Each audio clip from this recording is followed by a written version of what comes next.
I'm going to be testing this product out today. I'm going to put it on my face and do a whole first impression, kind of talk through it once I do a full face of makeup, give you guys my first impression final thoughts. So if you guys are interested in seeing that, then just keep on watching. Welcome back to my channel. If you're new, then welcome. My name is Kristina, and on my channel we talk all things beauty from my own perspective. Make sure you subscribe to my channel, like this video, and leave any comments that you have for me down below. So the specs on this foundation, it says it's a lightweight formula that delivers 12 hours of hydration.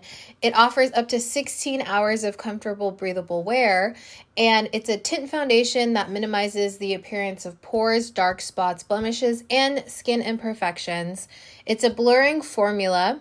It helps smooth skin texture, controls shine without looking ashy or cakey, fade and transfer resistant, and it's available in 24 shades, and it's a medium buildable coverage. It recommends that you prep the skin with their Bare With Me Hydrating Jelly Primer or the Marshmallow Smoothing Primer.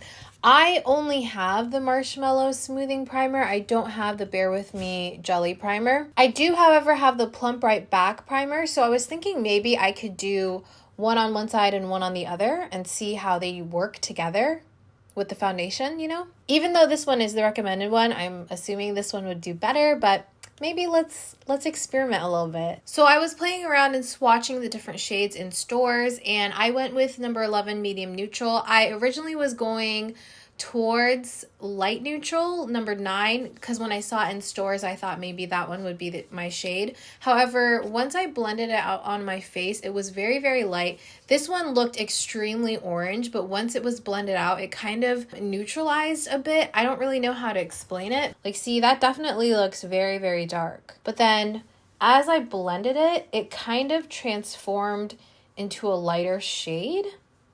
I don't know if it's just because I blended it out and this is the true color, or if it's like quickly oxidizing. I'm not entirely sure what's going on, but see, now it looks like it matches. So very interesting. I would suggest going with swatches, like going in and swatching. However, when I was looking at this on their website, number 11 was the one that I was leaning towards. So I would say it's pretty true to the color online. To be honest, I'm not crazy about the texture of this. It's quite a thick, creamy texture. I definitely feel like it's something geared towards those with more oily skin, combination oily skin. And while I do have combination oily skin, I don't tend to go for very mattifying products. I like to go for more dewy products and prep the skin accordingly to where my makeup will last longer. But let's just try this. Let's not judge this before trying it. I do really enjoy both of these primers for different reasons. The Marshmallow Primer I feel like is a very gentle, pore filling type of primer without drying out my face or pilling. I feel like it's really, really great whenever I want something to really smooth the skin out. While the Plump Right Back is really nice for hydration. I feel like it really preps the skin and makes it kind of slick and ready for other skin products to be applied evenly. But I'm going to be using the Plump Right Back on the right side right here. Ooh, I forgot I wanted to use this. I wanted to spray my face with this because I picked this up at Ulta as well because I've been hearing amazing things about this spray. Ooh, it's such a fine mist. Now I'm taking the Marshmallow Primer and I'm going to kind of pat this in before I rub it in. I find tapping it in really pushes it into my skin and allows the product to like quickly absorb. So taking some of that foundation on this makeup palette, I do have this ColourPop flat foundation brush, and I'm going to use this to apply a really thin layer onto the skin to begin with, and then we're going to further buff it out with a different brush. I really like this technique because I feel like using a foundation brush to kind of spread it out really allows me to get a thin layer. And you can see as I'm blending it in, the foundation is almost like morphing into my skin tone, or at least it's getting a bit lighter than it is right here. It is still a little bit darker on my skin tone though, but I think that I can make it work. It's not too much darker, and I think I can blend it in. Then I'm just gonna take this foundation brush from Rare Beauty and I'm gonna buff that in. Right off the bat, you can see it's very matte on the skin, and in person, you can definitely tell it's a matte formulation. Not crazy about the matte finish of it, honestly. I could do like a semi-matte or a demi-matte. Those typically look pretty good on me. However, just a flat matte, is not my favorite. I feel like I can still see some of my freckling here and some of my acne spots as well as here on my chin. So I'm gonna do another layer because I feel like we can get the coverage to where it'll cover those little spots there, and I'm gonna focus it in those areas specifically. All right, and here is with another layer. I still can see those spots. It is a medium coverage foundation though, so I don't expect it to be full coverage and completely cover those areas, but the only reason why I tried to do it again was because it does say in the claims on the website that it does cover those pores and spots and uneven texture and skin tone. So this is the side that has that marshmallow primer that they suggested that you use with this product. All right, and here is the left side of the face. I can slightly see my pores a little bit more on this side, and on the left side it is a little bit more blurred. I do want a little bit more coverage, but this time I think what I'll do is apply it with that same flat foundation brush, and then I'm going to blend it out with a sponge just because I feel like maybe that'll add a little bit of hydration. And as far as coverage wise goes, I think I'm going to leave it at that. I would say it's about 2 layers of the foundation, and I do feel like the left side of my face that I'm using the marshmallow primer with does look a little bit more blurred, while this side I think is a tiny, like a touch more hydrated. However, I can still see a little bit of my natural skin texture. So if you're looking for something that'll be very blurring for the skin and kind of work with that foundation, then I would suggest that you do use that marshmallow primer with it. So I actually went and found my NYX Bear With Me Concealer Serum number 05 Golden. I think that this one might be a little too dark for me, so I'm just going to mix it with my LA Girls pigment. I wanted to see if I could keep the products within the same family. Oh, that's bright. Okay. I guess I remembered it wrong and this shade's actually lighter. All right, so this is the base, the foundation with a little bit of concealer. It looks okay. Again, I'm not crazy about how matte this foundation is, but that is a personal preference of mine. So it is a really nice matte foundation if that's your preference. It looks like everything is staying really nice and even on the skin. It doesn't look like the foundation is clinging anywhere. Well, if anything, it's kind of like clinging right here on the sides of my nose, but we'll see how that does as I do the rest of my makeup. I don't really feel like I need to set this down with powder, to be completely honest.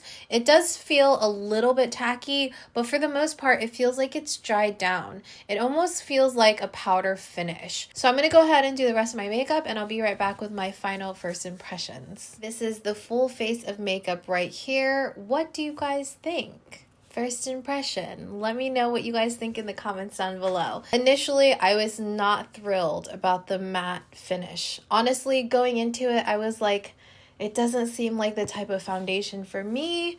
Doesn't seem like something for my preference, but I know a lot of people have been wanting to know and curious about this foundation, so I'll go ahead and do it. So going into it knowing that it is a matte foundation and understanding what that's going to look like on the face, for what it is, it looks really good and it's wearing really, really well. I actually only powdered my T-zone and my under eye area.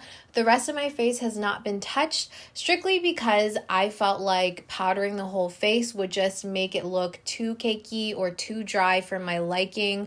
Now, a setting spray could kind of offset that. However, I decided to not do that just because, I don't know, I'm not going to be wearing this foundation for much longer because it is pretty late at night. So I am going to be taking this off before bed. So the only place that I'm seeing any sort of emphasis on texture is going to be my upper lip, and that's kind of because I was like sweating. I'm going to be honest, I was sweating a little bit, but I do kind of see a little bit of texture right there. Everywhere else on the skin looks pretty good. I do have a little bit of a pimple right here, and it does seem to have like blurred it a little bit, you know. I've had this foundation on for about an hour and a half now because I did take a break to cook dinner. And I am seeing a little bit of oil production right here where my blush is. So I will say, if you're trying to use this as a long wear foundation and you do have combo oily skin like myself, maybe consider setting the face with like a really light dusting hydrating and then going in and setting the face with a little bit of like a moderate dusting for the T-zone, you know? Something that pleasantly surprised me about this foundation though is that all of my cream and liquid products, like my cream blush and bronzer, actually went onto the skin really nicely and pigmented, and I was able to blend it out, just do like a very even, very light layer of liquid bronzer and cream blush, and I felt like I had really good color payoff. I think some of that has to do with the fact that this foundation is matte, because sometimes I find if I'm using a really hydrating kind of like a satin or dewy finish foundation, I definitely have to build up those other liquid and cream products because they do have a tendency to sometimes slip and slide, you know, on top of that foundation. But because this foundation kind of dried down immediately and it dried down matte and almost to a powder finish, I feel like it set itself enough to where I was able to use my other products on top and use a very light layer, and I got the best color payoff from them. I definitely feel like I like the way that my cheek products applied today, and I do like how it's looking on screen right now from what I can tell. This formulation is really interesting to me because it is more of that creamy texture, but it still feels really lightweight. I think a lot of that had to do with the way that I applied it with that flat foundation brush, and it allowed me to do a really even, very, very thin layer. And then even though I went in with a second layer, it was still pretty lightweight. So my recommendation is to go in with a thin layer starting off if you want it to feel as light as possible on the skin. Don't go in and dot a whole bunch of foundation right off the bat, you know what I mean?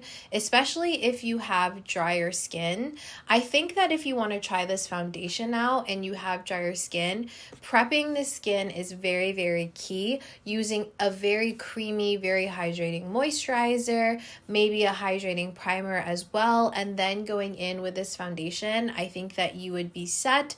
I'm not quite sure how this would do on like dry patches on the skin. I don't have those, so I can't really tell you guys. For me, as a combo oily person, I did find that it was a little bit drying on myself. So that kind of signals to me that you're going to have to prep your skin if you do tend to find that matte foundations are a little bit drying for you. Hey guys, so it is the next day and I decided I wanted to do a little bit of a follow-up and kind of talk about my experience, my first experience with this foundation, as well as do my makeup for the day so I can do like a full wear test and put that information in the description for you. I'm wearing the foundation again, and overall, I really like the finish of this. I've decided that I really like the way that other products set and go on top of this foundation. Today I decided to prime my face with my Embryolisse cream, and I feel like that gave me really good hydration. And then on where I am the most porous, I did use the marshmallow primer, and I'm really enjoying the finish and the way that this foundation is sitting on the skin. I think that all the products that I used on top of the foundation today also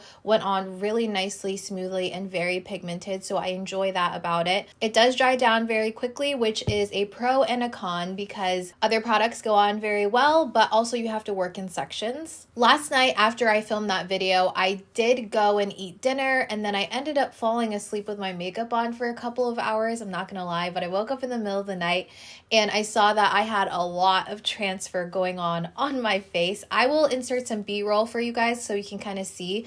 My bronzer was definitely like gone. I had a lot of spottiness like towards my chin area and on my cheeks. It lasted on my face for about 9 hours last night, but I do like the way that the foundation wears throughout those hours. I feel like my oils very slightly came through and kind of made it more of a natural looking foundation. So I really enjoyed that about this one. I forgot to test out the transfer proof claim of it on camera with you guys.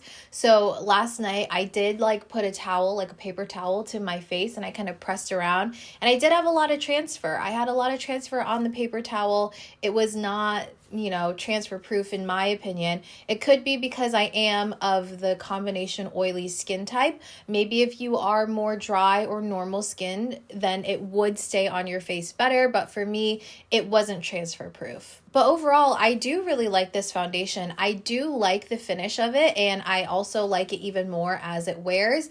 I feel like it just makes other products look even better on my face, if that makes sense. I don't really know how to explain that. That is my update for for the day. I will let you guys know how it wears throughout the rest of the day. Make sure to check that in the description box down below. And if I missed anything, if you have any additional questions, leave them in the comments down below and I'll be sure to get to those. But other than that, if you guys enjoyed this video or if you found it helpful, please make sure to comment, like, and subscribe for more videos like this one. And I'll see you guys in my next one. Bye.